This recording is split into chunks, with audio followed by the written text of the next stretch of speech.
All right, guys, welcome back to the Breaking Boundaries podcast. Matt here, and I'm here with Raphael. What's up? My co-host for the podcast.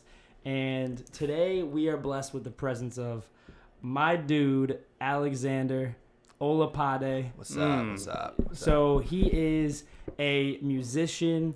He is a producer, an R&B hip hop artist, and all around dope dude. So let's have him introduce himself right here.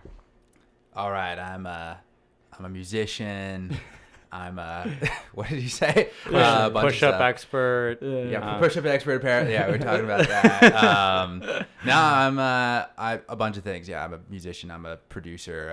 I'm an entrepreneur. I do a little bit of everything for sure. As you gotta, know, huh? And yeah, you gotta. And I just. I got big plans, so take a lot of roles. Yeah, so we're gonna dive into that a little bit today. So what are the main things you're working on right now? So I helped you film a couple music videos recently, which are going into shout out fam. Yeah, which are going into some the music that you're creating, and what are you working on right now that you're most excited about? That I'm most excited about. So I just put out a record, a single with this artist named Bella Blair, who is actually based out of Jamaica.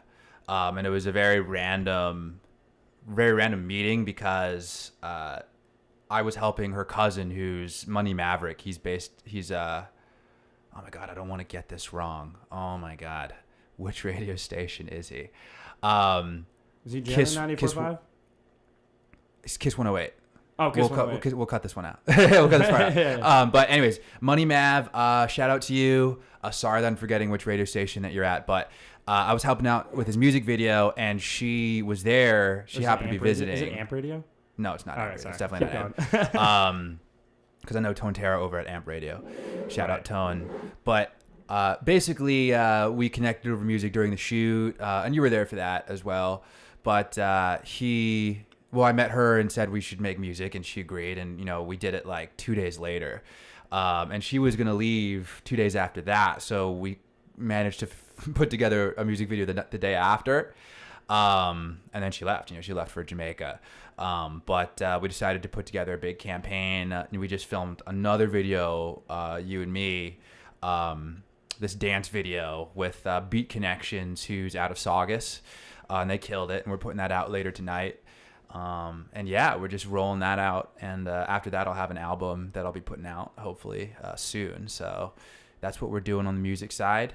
I work with a nonprofit at Harvard called the Hasty Pudding, and one thing that I'm working on with them, and that's separate from the music, is we work on this series of Q&A conversations where we bring in major artists from around the world to speak to the students there. We've had Ben Folds, we've had Karina Pasian. He was just in recently, no? Yeah, I think he was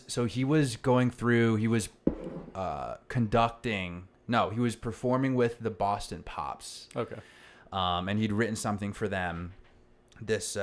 It's like a concerto, like a piano concerto that he'd actually written. And, he's amazing because he knows how to do a little bit of everything. Like he writes, music. He was huge in obviously like the 90s and the noughties. But he can also write great like classical music. And it was fantastic. It was really, really well done. But we had him in for like a 2-hour conversation, and we've done that maybe 6 times now. Wow. And the latest one that we had was we brought in a bunch of DJs from across Boston who all worked... most of them worked radio.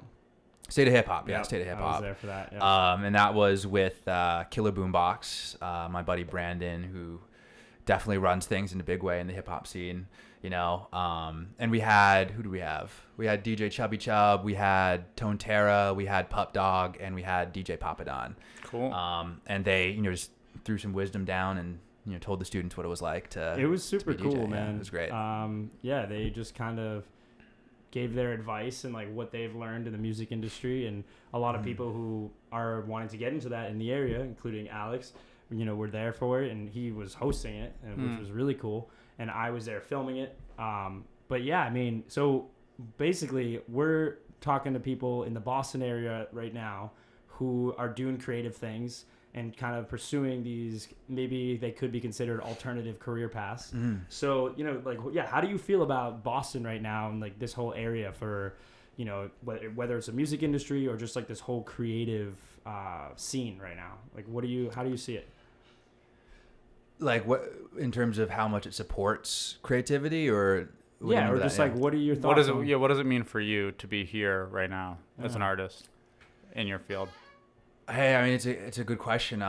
Boston's a weird city. I'm guessing it's slightly different based on whether you're doing video or music or whatever. But as far as the music scene is concerned, you know, there are a lot of and video. There's a lot of colleges out there that do provide really great like music and creative programs. Yep. I'd say hip hop a lot less. So, you know, these aren't programs that are really focusing on hip hop as much as maybe like classical music or like rock and all that. I mean, a lot of people don't realize that some of these really huge names came out of Boston. Berklee College of Music is here. Berklee College of Music, you know, what's his name? John, what's his name? I'm blanking right now. From like all the ladies love him. You know, he was a blues guy, but he was like a blues pop guy. You know, I'm talking, Your Body's a Wonderland. John Mayer. Oh yeah, you're right. John Mayer. Yeah. You know what I mean? There's this massive reggaeton artist, and I will not get the name right, but he's literally one of the top people. And it's like, you know, you've seen his videos. He's like, you know, shout out, you know, this country or that, but like, you know, he's never shouted out Boston necessarily, and you wouldn't know that he literally like lived in like Arlington or something like that. Like he was from here. He was a Bostonian before he left and became one of the biggest Latin artists in the world. And there's countless names that came out of here, and then, you know, comedians as well. By the way, I mean, for sure. many Joe Rogan came out of here. That guy from The Office who had the BJ Novak. No, not him. Well, maybe him as well. Actually, I don't know if he was from Boston. No, but Louis the one C.K. grew up around here. Louis C.K. grew up around here. That guy who had the romance with the secretary. You know what I'm talking about? He was like the pretty boy in the show. Yeah, I know who you're talking about, but I don't know the name. Yeah, John Krasinski. He's from Boston. Yeah. Oh yeah, you're right about that. Yeah. Yep. A lot of actors, obviously. Yeah, a lot of actors. So like, there's a lot of that, but I do see a split.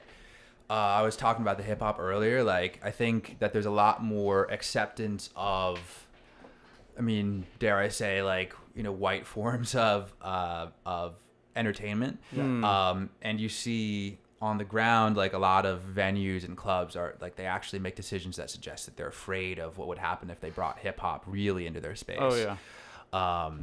You know, so, not that they don't play it, but like sometimes they're like, oh, well, you know, that DJ, like, you know, he's black. I want to make sure he doesn't play too much hip hop because that might bring the wrong crowd in or something like that. So like a conservative vibe over Boston. Yeah, it's very conservative. That's for sure. Yeah. Like, they're doing things like the whole Seaport thing and all that, but like, I know a few different people who have moved to, say, New York because they're kind of like, look, like, it's such a conservative environment and I could get way more done if I was just in New York. Yeah.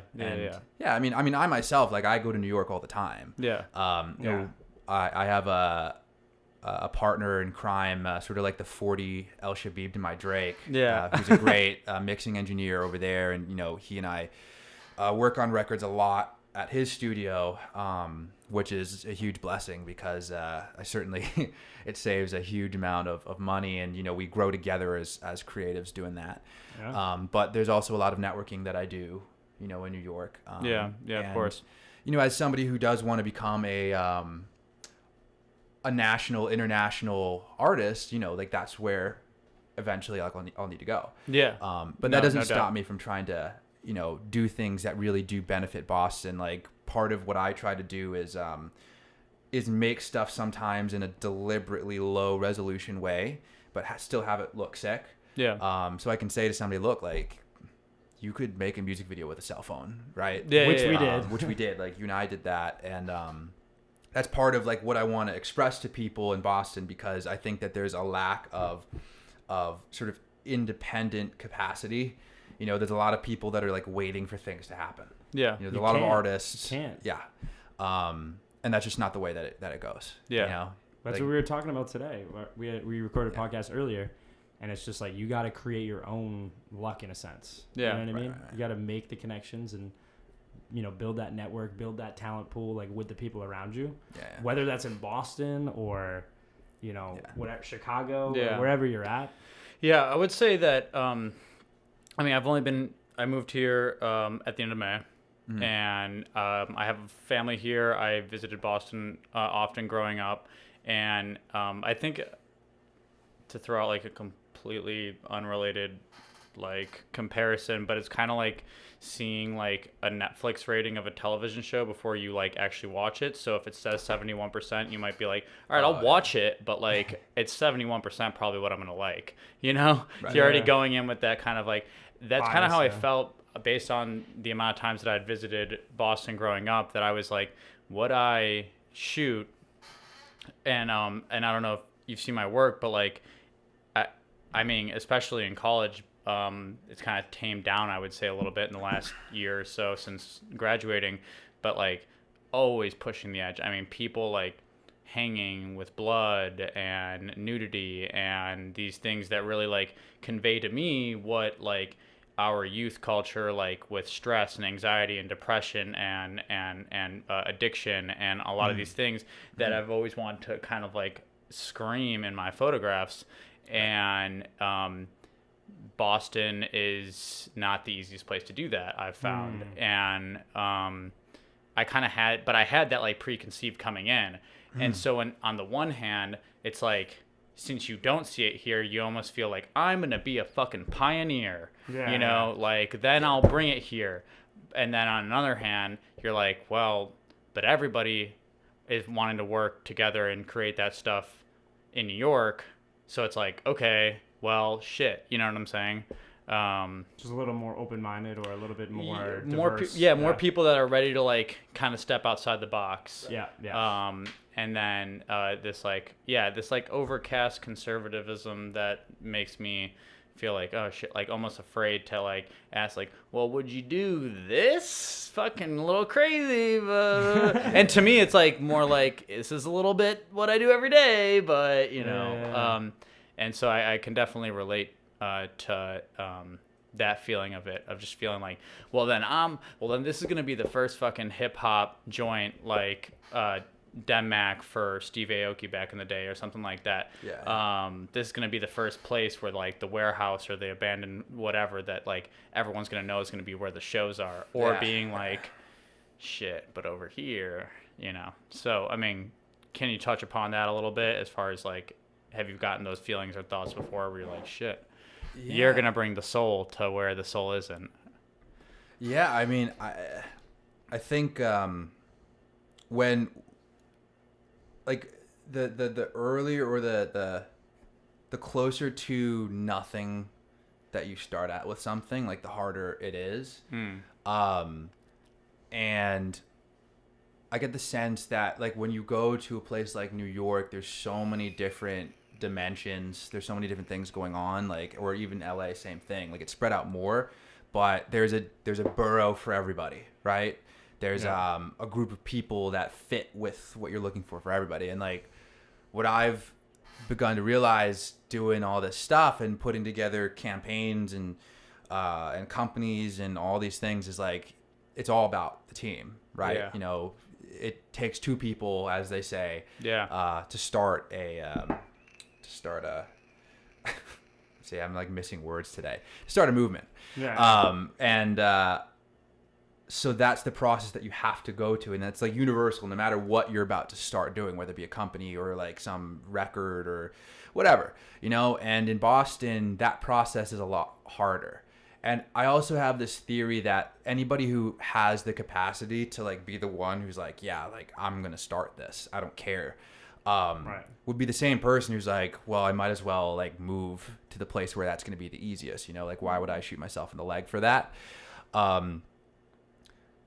With that said, I think there are still places where you see a good amount of innovation. Yeah. You know, there's pockets. It's just not the norm. Yeah. You know, it's not the place that people go and they think, well, this is my dream.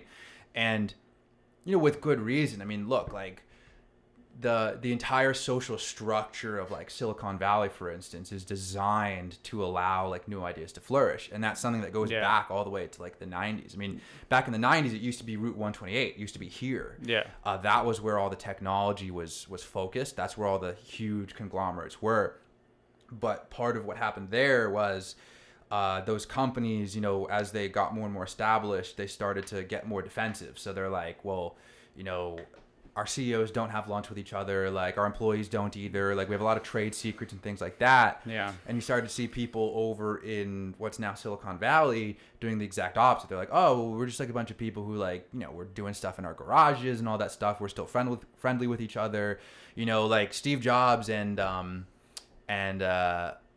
Bill Gates, you know, they talked a lot, right? Yeah. And just the fact that they would communicate with each other and they were very open about the stuff that they were doing allowed ideas to flourish and jump off of each other. Right. And that's the way that these things go. Like ideas, like there's no such thing as an original idea, really. Right. You know, That's true. Yeah. What we call an original idea is just the right balance between the new and the old. Yeah. It always jumps off of the old to some degree. Yeah. That's why history of whatever medium you're pursuing, I feel, is so fucking important. I mean, where did it all begin and how did it all start? I mean, that's why I love shooting film so much, because I'm like, the richness and the people that did it before me, you know? Yeah, this is the beginning, you know what I mean? And that's what, that's a good point. And like, if you reject how it started, then you're kind of missing a lot of what you're even doing. Like if you're in that space in photography, or it could be music. Well, like, also I don't like classical music. You wouldn't be listening to anything if there was no classical music right now. Like well also you can like really even like, I mean, if you truly have those horse blinders and you're like, I don't know what anyone else is doing or what they did before me or what anyone was, you think that everything you put out there, you're like, that's the most original fucking shit ever. And everyone's like, okay, like, you know, which is fine and sometimes okay. And sometimes it's like, that's what gets to people to like, they just really have no idea. You know, when a rapper's getting interviewed and they're like, oh, so have you heard this? I don't really, no, I don't know. Have you heard this new single? I don't really, no. Yeah. And you're like, oh, damn. You know, so it's interesting. You're not in the know. Yeah, I mean, they're not maybe like up to date with like what's coming out recently, which is like, I don't know, like fascinating to me, because you would think that you would always be pulling and I think thinking. And like whatever. Alex said, it's a mix, I think, right? Because you got to know when to listen to that new stuff, and you got to know when, just like we talked about earlier in the other podcast, talking about, you know, drawing inspiration from people. Whether that be, you know, musicians or whether that be guys like Gary Vee or whatever, it's like you got to know when to turn it off and then actually take action, because you could just spend the whole day listening and getting inspiration and then not doing anything. You know what I mean? Yeah. So like that's fantasizing or like idolizing to a point where you're just like in envy rather than in inspiration. Right. You know? Yeah, exactly. That's a good point. And I think that happens a lot today with the social media world. People are like idolizing these people, when in reality, if they took those aspects of that they like about those people and then tried to work on those aspects within themselves, then that would be super beneficial. But yet they're just gonna like stay, you know, double tapping their Instagram pictures and like not really taking those, you know, things that they like about them and bringing those into their own life. So it's interesting like that. Can you touch a little bit about what you're coming out with recently? Like you said you're coming out with an album soon. I haven't listened to much of your work, and you know, I mean, but like, can you talk a little bit about like what inspires you, what goes into that, and how that kind of came to be a collection? Yeah, I mean, from a genre perspective, it's really varied. You know, I grew up with a really wide variety of music and a very like unusual range at that when I was a kid. So, you know, I was playing the cello for like 16 years or something, and then I sort of stepped back from it. But then in high school, I transitioned into like rock and roll. I was playing guitar, I was learning how to sing, and then I joined like an a cappella group in college. Nice. And actually toured with them. So are you still in school?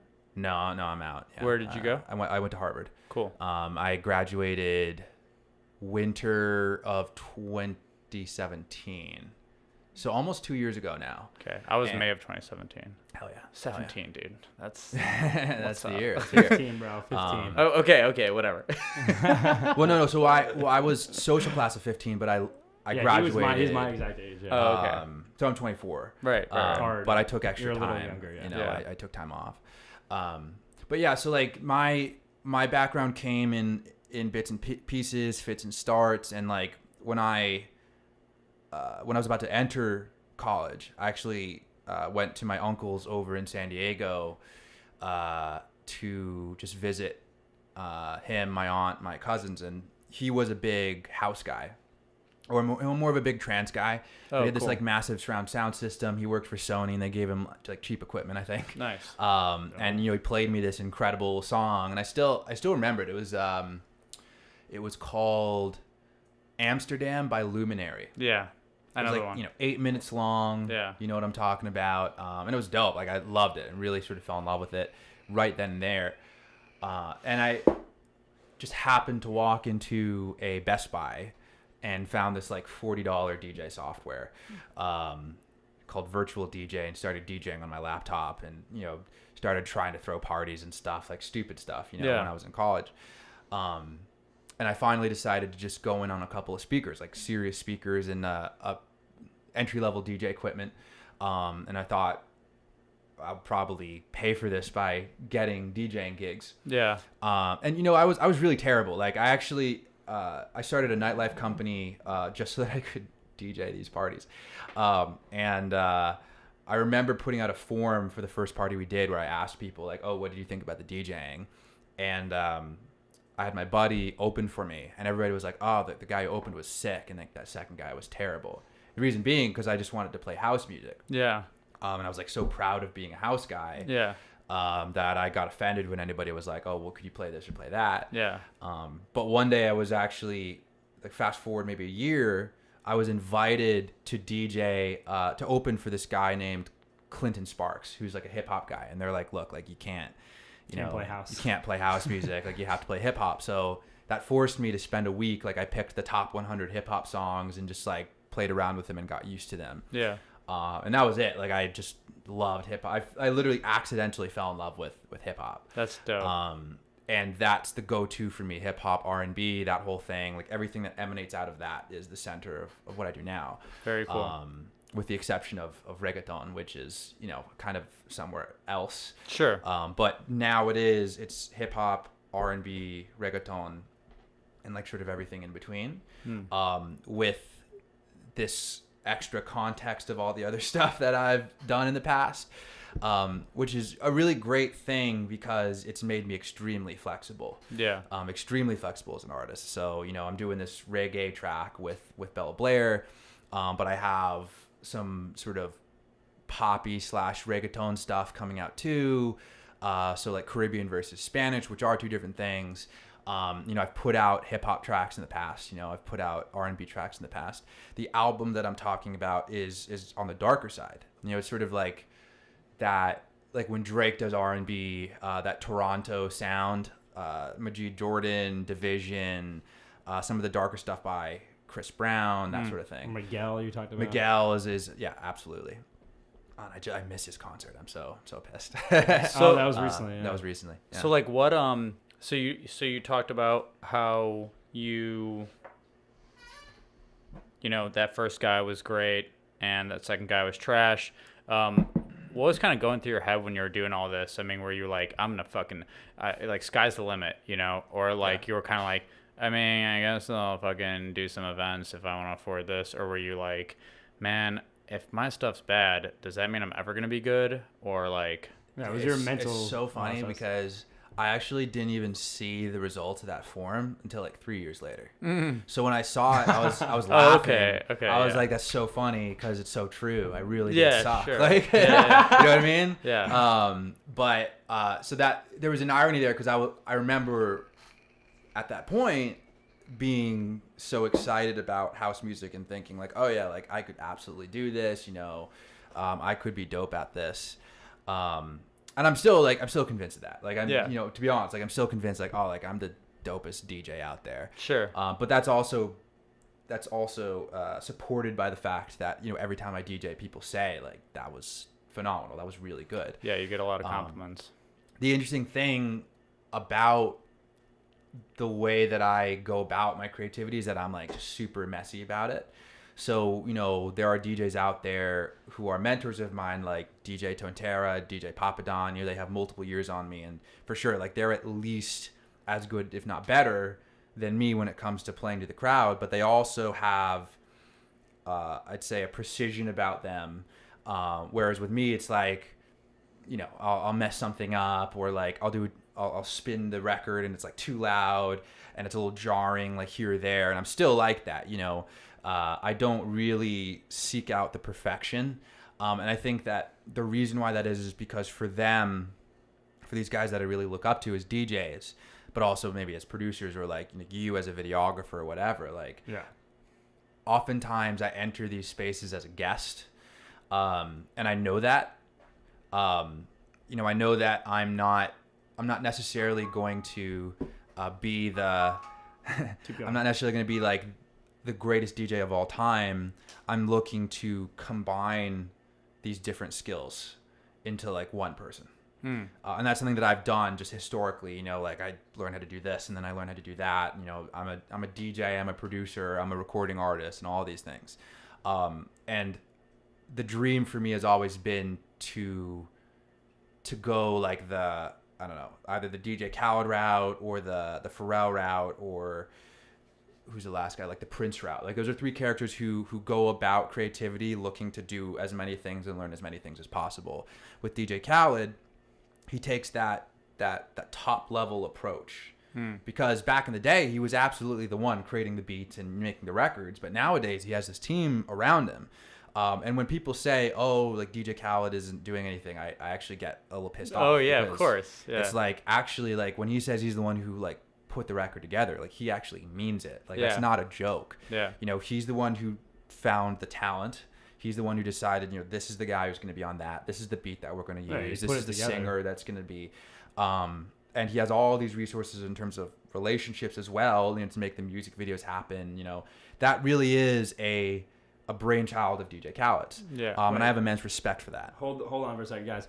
We have to check the cameras because there's a 30-minute recording limit. So, Alex, hold that thought. We're going to jump back into it in a minute. We're new to this podcasting thing, so we're just ironing out the details as we go. But I will be back in a minute. All right, guys. Sexy guy. We reset the cameras, and we are back. Back in action. We are back in action. Boundaries. Breaking Boundaries podcast.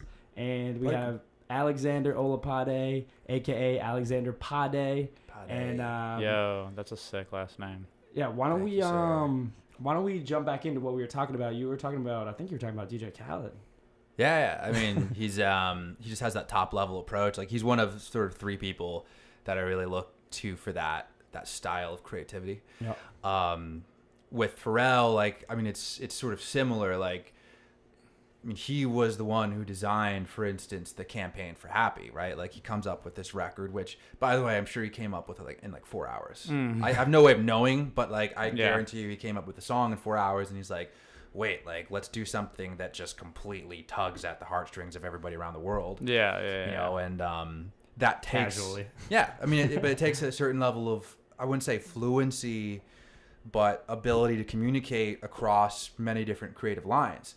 Sure. And my theory is that, creativity, like it's kind of like a bell curve. You have the thing in the middle that really gets you going, and then you have things on the sides that as you get further out, you care less and less about.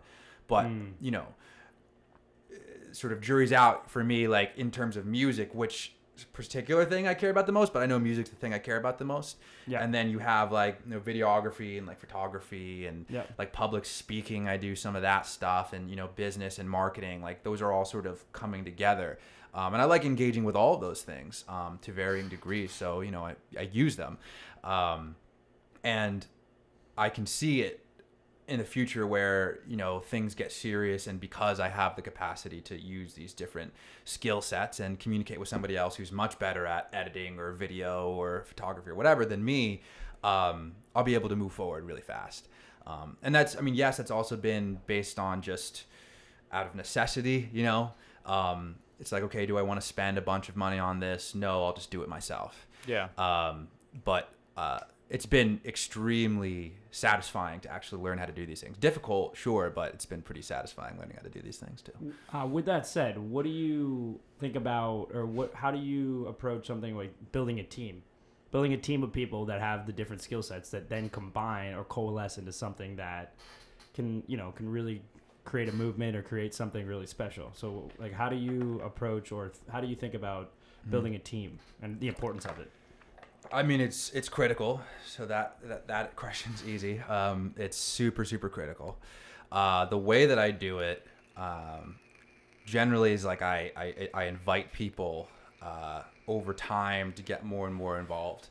Rarely have I gone up to somebody and said, I want you to join me like in this permanent way to be a part of this thing that we've done. I sort of invite people in almost on a semi-personal level.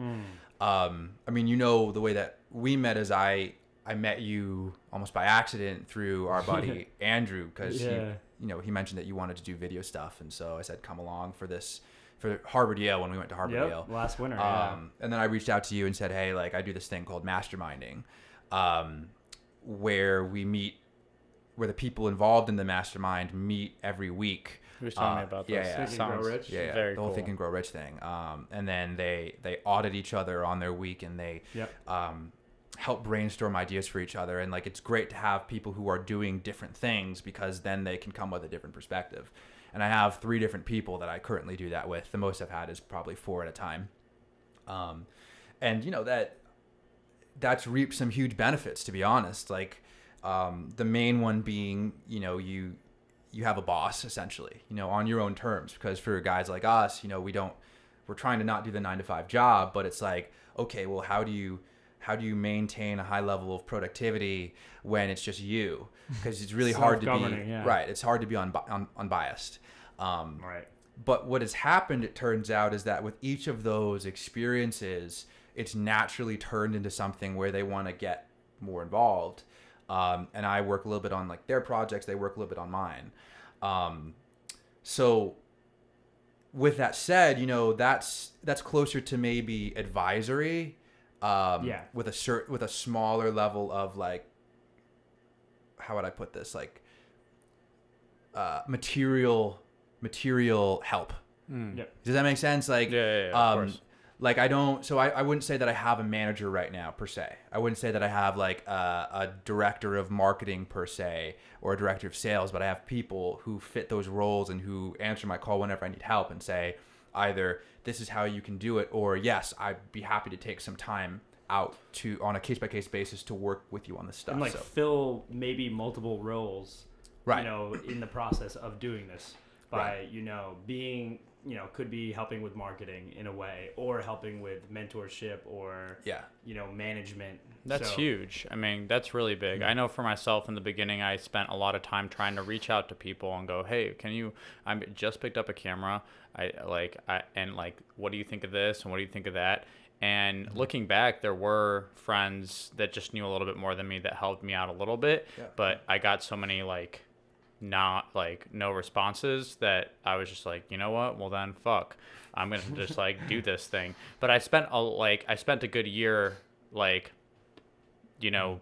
does this work? Does this work? Does this work? Does this not work? Does this work? How does this work? And YouTube watching and doing all this different shit to be like, okay, at a level where people were suddenly responding and noticing me, and then people were like, yeah, let's work together. Yeah, I want to help you out, or yeah, I want to do this. But it was a minute, you know, and once people started to recognize, then they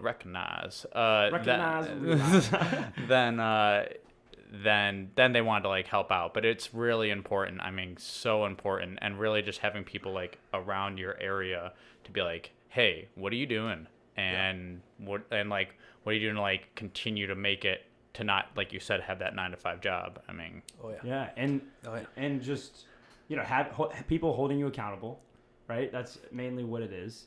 And then also just making sure that you're not slacking. Yeah. And when you know, because it's easy to lie to yourself Yeah. Right? And Yeah. be like, oh yeah, Sometimes. I'm doing Depends. what I can. Yeah. Yeah. You know what I mean? Yeah, totally. And you can make it, it's easy to make excuses, right, Yeah. for yourself, but when you have somebody else telling you, yo, like, you better... They're watching you. You better freaking tighten this up, because that's going to cause issues in these other areas. Your inner competitive doesn't want to, like, come with nothing to the table. Yeah. Like, I think that in order to be a flourishing artist and be making a living, like, you have to be, like, one of the things you have to be, like you mentioned earlier, like, you have to be a self-made entrepreneur. And part of being a self-made entrepreneur means you have to have a little bit of drive, a little bit of competitiveness, ideally a lot of that. Yeah. But, you know, at least a little bit enough to not show up with fucking nothing. You know, so you want to be... I've noticed for myself that, like, I can fall into these, like, week or two, like, spans where, like, I feel like I'm not creating shit or I'm not doing shit, because then I go, oh, that's because I'm not doing shit. And then, like, and I find that, like, even like overloading my plate with stuff, even if, like, the podcast is mediocre and the video editing I'm doing is mediocre and the photos that I'm creating are kind of mediocre, but like, in hindsight, like, from an outside perspective, none of those things actually are very mediocre, and, like, I'm actually doing all those things because I'm, like, overloading my plate. I'm like, I'm always involved in things. Then I can sit down and, like, edit some really dope shit and be like, wow, this was fucking dope. Yeah. Because I, like, have these juices constantly flowing because I'm, like, in all these pockets. Yeah. It's like, the more things I decide, like, tonight we're gonna go shoot a video, we're not, but, like, if you were like, yeah, we're gonna, and I'm like, okay, yeah, we're gonna, then that, like, helps me to, like, later, that like, sounds like what we do. You know what I'm saying? Yeah. Like, it just helps to, like, get those creative juices flowing. Yeah. Like, have you, like, because you know, one of the things we want to, like pinpoint here is areas in which you have some more water if you want, if you're thirsty. Cheers, for sure. Dude, but the basically, like, the points where you felt like you were, like, breaking boundaries, like the points where you felt like you were like, wow, I made a fucking stride, or like, these past 3 months have been goddamn hell, but, like, holy shit, am I embarking on something? I mean, have you felt beyond yourself? Have you felt, oh no, this is too much to handle, or like, this is exactly where I want to be, or this is not where I want to be at all? Shit, like, whatever. That's a good question, man. A little bit loaded, a little bit like, everywhere. Like moments where I felt, where I sort of like, oh wow, like, I'm here. Or you, like, surprised yourself by, like, you know, and I feel like, just based on how we've talked about in the mastermind sessions and all that stuff, through doing that, we've realized that we've made some big strides, you know, by getting people around us, getting people on our corner, and, you know, helping us in that way. So for you, say, I don't know, in the past few months, or, you know, since the summer, since, like, before the summer or whatever, are there moments where you're like, wow, we're really making progress here? Yeah, I mean, I was just reading in my journal, and, like, I do write in a journal every day. I write 2 pages, and I was looking back, and I looked at, like, October or something. Keep going. And it was like, I was like, oh hell yeah, like, I just made 1,000 fans on Instagram or something, and it's like, well, I have like 6,000 now. You know what I mean? Like, it felt really good, you know? And just looking back, I think that it's usually after the fact that I really think it through. Like, oh wow, like, you know, this is kind of cool that I'm even doing this. It can be easy to lose sight of what it is that you're actually doing in the moment, and how cool that thing is, because you're, like, stressed out, you know, you're like, I have to do this.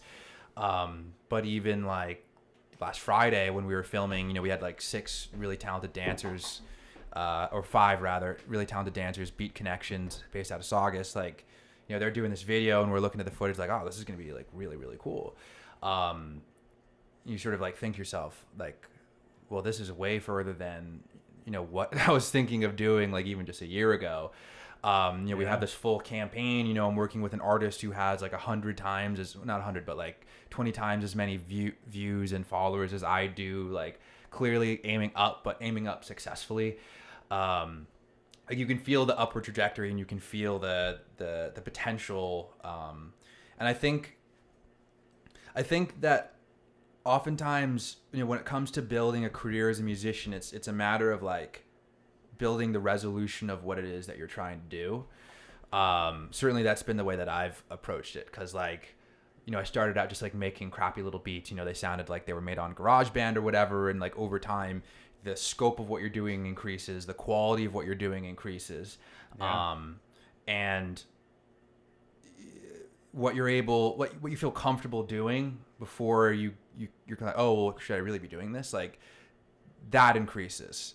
Like your creative comfort zone increases essentially, right? Yeah. And so for instance, I'll look back at music from like a year or 2 years ago and be like, wow, like this is terrible compared to what I used to do. Same thing we were talking about earlier. Yeah. But you wouldn't realize that you made that progress if you didn't actually go back and look, because It's only in hindsight. Because you're looking at your stuff now and you're looking at it through the lens of you now, because your expectation of yourself has increased dramatically.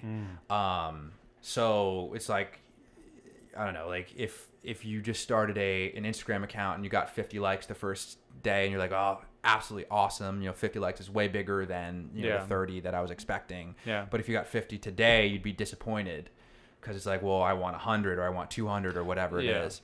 But in terms of like moments, sometimes I only notice those moments when I'm reading the journal. With that said, I'm just trying to think of like a particular moment that really like hit me. I was like, wow. I did my first live performance. That was a pretty big moment because I sort of psyched myself out for like a good year and a half in terms of doing like a real full live show. Yep. And I finally did it. And there was something that sort of unlocked in my head because, as I said, I sort of work by learning how to do everything.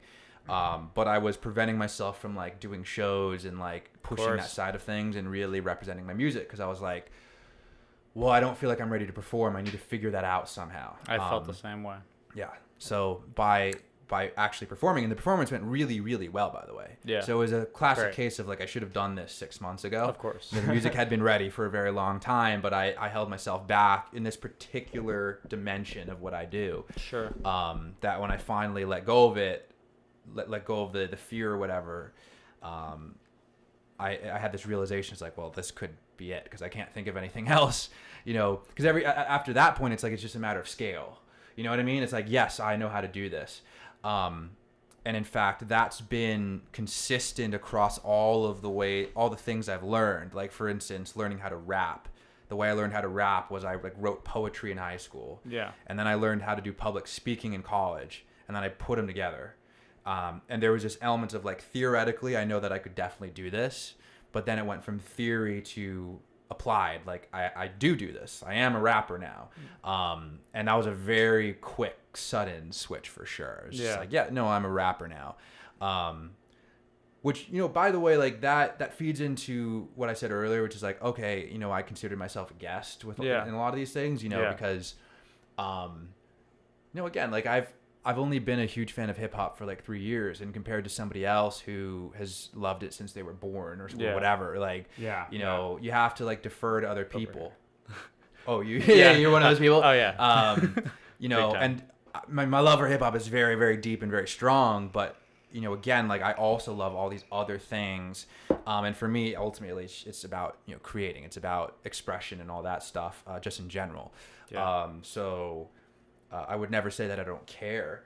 I'm just very aware of the fact that there may be others who care more than me about like what the rules are, or like, maintaining respect for various things that are considered par to hip hop or whatever. Like I'm more likely to experiment.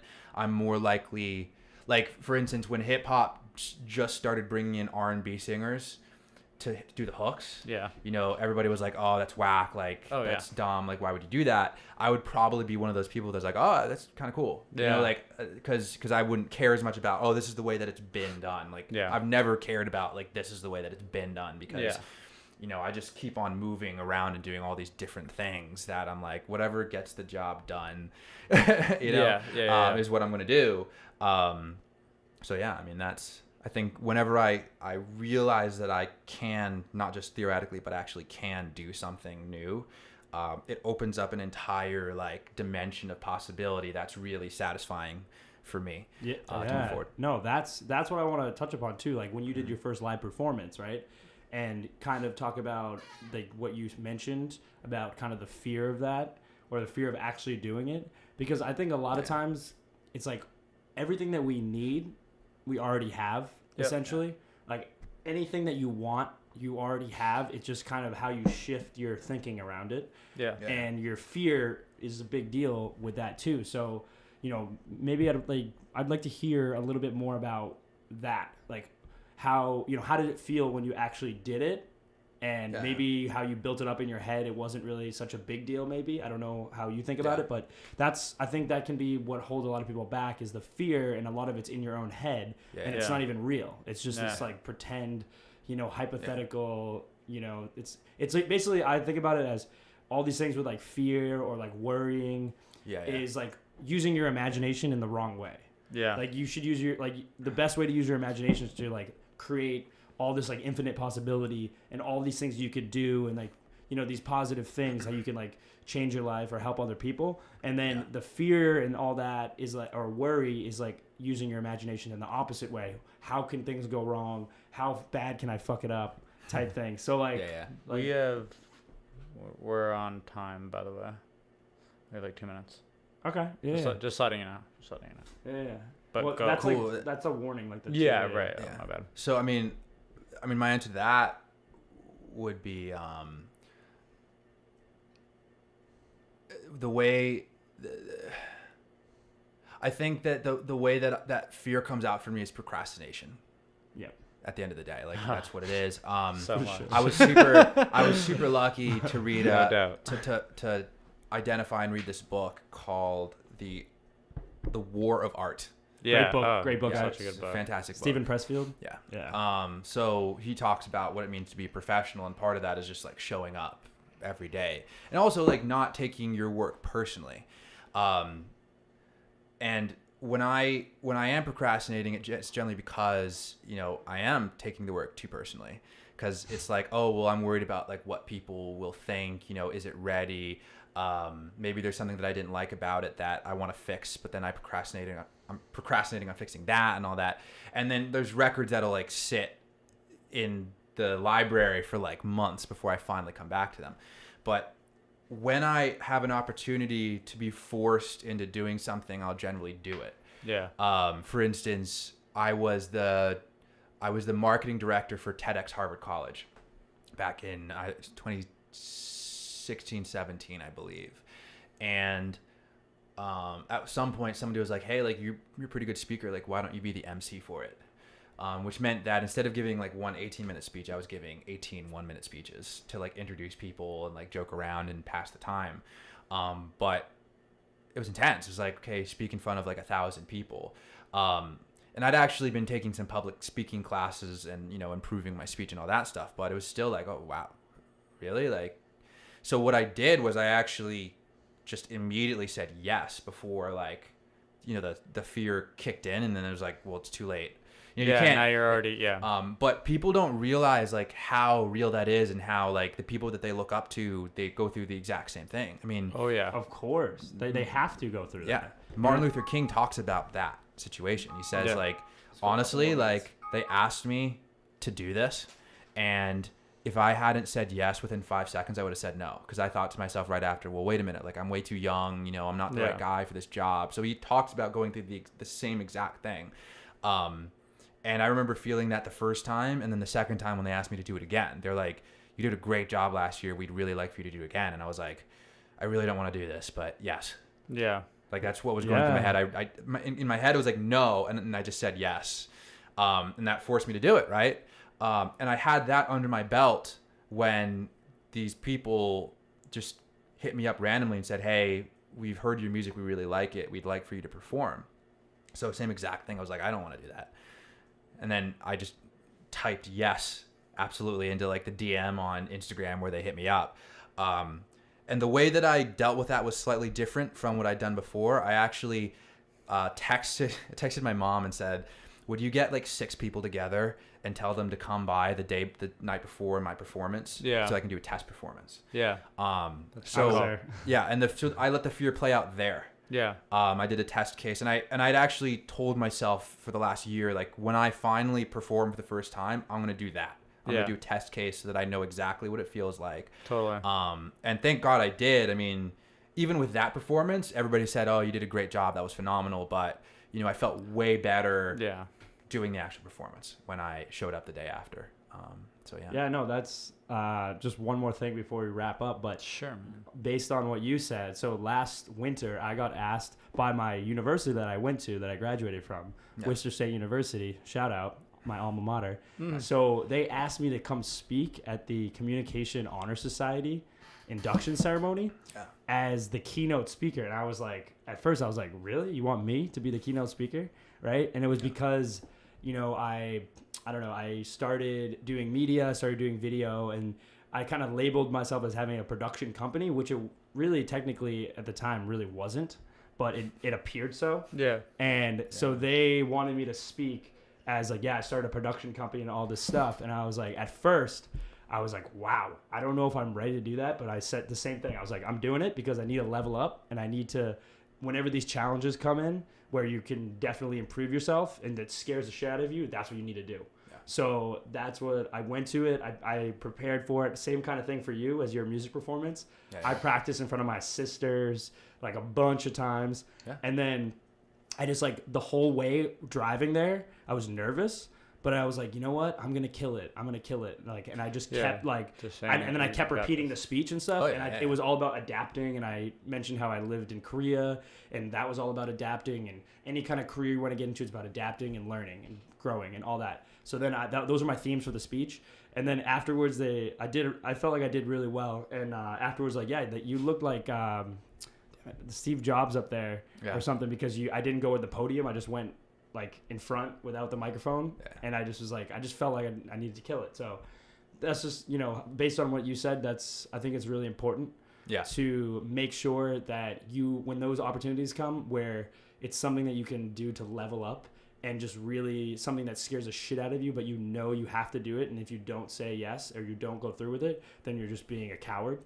And that's kind of what happened for me. And and then, like you said, you have that under your belt, and then you can then use that as a stepping stone to something else, and then level up again and level up again. And like truly, like, you know, potential is limitless. So man, it's amazing.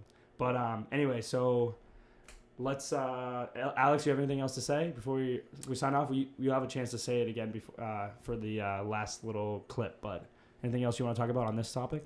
Yeah, I mean, do we have any time on the cameras? We're good. I don't know. One of them went out, but just. Yeah, I was just gonna say, like, it all starts up here. Honestly, like, that's what it is, mental. And like everything earlier on is practice for the things later on. You know, like, you just gotta, you start visualizing like a few months in advance, right? You decide, you create the intention, like, okay, well, I want to be a live performer now. How are you gonna and do like that? you literally, exactly, how are you gonna do that? And like, you tell yourself every day, like, this is who I am now. Like, this is what I'm gonna do. You know, I'm gonna make this happen by this time, and that creates a certain amount of pressure. And the pressure, I think, is like, it's created from the difference between like what exists and what doesn't exist yet, or the thing that you want to exist. And that intention gets stronger and stronger until finally either something falls in your lap or you kind of just like explode forward. Right. You know what I mean? Like, that's always been the way that it's been for me. It's been like reminding myself of what it is I want to do every day. Cause I literally have a list of things, and like, I read them out loud. Yeah. You know, like every single day, auto suggestion stuff, you know, Think and Grow Rich, guys. Like, if there's a book that you could read that would change your life, it's that book. It doesn't matter who you are. I agree with that. But it all starts here. Cause it's like, and you either have the choice to control the things you're thinking or not. It's not like that you either deliberately think positive things or deliberately think negative things. It's you have to train yourself. You either deliberately direct your thoughts in a positive way that's going to bring value to you, or you do not take control of it, and it will naturally become more negative stuff. You'll lose control of it. And I think of it the way that light and darkness work. Like, darkness is the absence of light. Yeah. And if you do not have light, you get darkness. It's not like that darkness is an active thing that like that overrides light somehow. It's just that it's just the is. absence of light. And it's the same thing, like negative thoughts are really the absence of positive thoughts. It's the absence of deliberate thought, really. And I think that, I mean, it's interesting. You look at some of these people like Jordan Peterson, like Gary Vee, and the things that they're talking about are ultimately control. You can control the direction of your life. It's like, actually, no, this guy up here is not a god. They're a person just like you, but they have more intention than you do. And they have more consistent intention over time. And their habits are good. Yeah. Right. And damn good habits. But part of their habits is forcing themselves to actually write, forcing themselves to actually review the things that they want. Exercise, meditate. Right. Yeah. And the people who don't make it, who, you know, wish that they did or whatever, like usually like they're just better at ignoring what it is that they want to do and that they really wanted. Because I think finding ways, or finding an excuse or whatever it is. Escape. Yeah. But you know, I'm convinced, honestly, that I could do anything. Like, I don't think that Drake is better than me in any way. Yeah. Well, I mean, he is. Like, he's done way more, and he's accumulated more talent, but that's all through work. Right. Like, the only thing that's separating me and Drake is time. Yeah. And intention. Yeah. Not, like, some ungodly amount of talent that... Exactly. I mean, like, what's his name? There's the famous story of Mozart. Yeah. Like people are, oh, well, he was such a prodigy. And it's like, well, yes, but also when he was like 3 or 4 years old, he started plunking the piano just for fun. And his parents went, oh, that's nice. And he realized, oh, I like it when my parents applaud me. So he kind of got addicted to that feeling. Like that was the reason why he started doing music. Not because in his 3-year-old head, he's like, I'm going to be the best that there ever was. Like it was like something as simple as that. Yeah. And then he put the hours in. Yeah. I mean, he put in way more hours than anybody else because he loved it so much. That's what it comes down to. Yeah, and it transformed into a love for music itself. But the initial impetus came from something completely different. And I don't care what people say. Like for me, there's no such thing as talent. Yeah. There's no such thing as talent. Yeah. And that's extremely freeing for me. Yeah. Because it's like, yeah, I could absolutely do anything. I could absolutely do this. I could absolutely do that. You know, there's zero reason to blame anybody else for where I'm at. Yeah. Zero reason. Yeah. And ever since I made that decision, the progress has just come. It's just kept on coming. And you can see the trajectory. And, you know, I'm telling myself every day, you know, I actually have, I had a goal to make $10,000 off of music on its own by October. And I've been telling myself that every single day.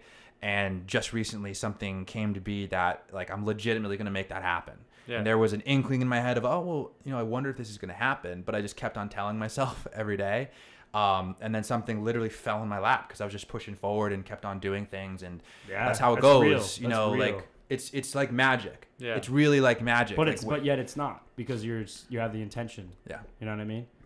But yeah, that's it. I mean, I guess I'll sign off because all the cameras have turned off. All right. So guys, we appreciate you guys listening to another episode of Breaking Boundaries podcast. I love podcasts. Yeah, podcasts are super dope. We're having a lot of fun. We're new to this, and we're learning as we go.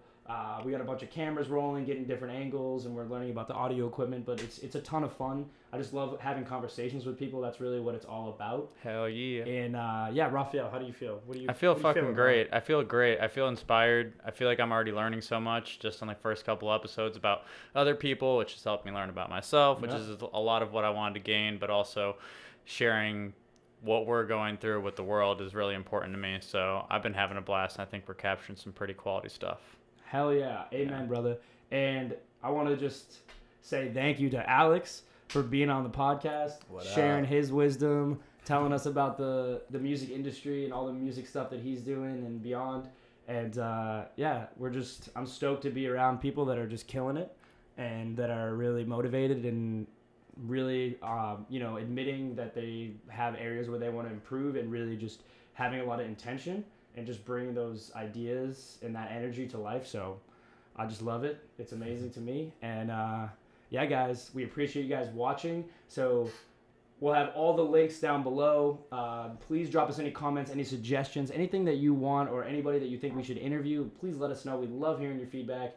Hell yeah. And all the links to Alex's social media and his music. Check out his music. He has some dope stuff, some dope content that some of which I've helped him with. So with the video side of things, but yeah, his music is dope and making big moves. So definitely Alex, check it out. Want to say anything? Yeah, guys, check it out. Changed Up. We got a music video out. We got a dance video out. I'm a DJ. I'm a music producer. I'm a rapper and singer. All those things and more. Check me out at alexanderpadei.com. That's PADEI.com. It should be down in the links. Peace out. Hell yeah. Boom. Peace. Thanks, guys.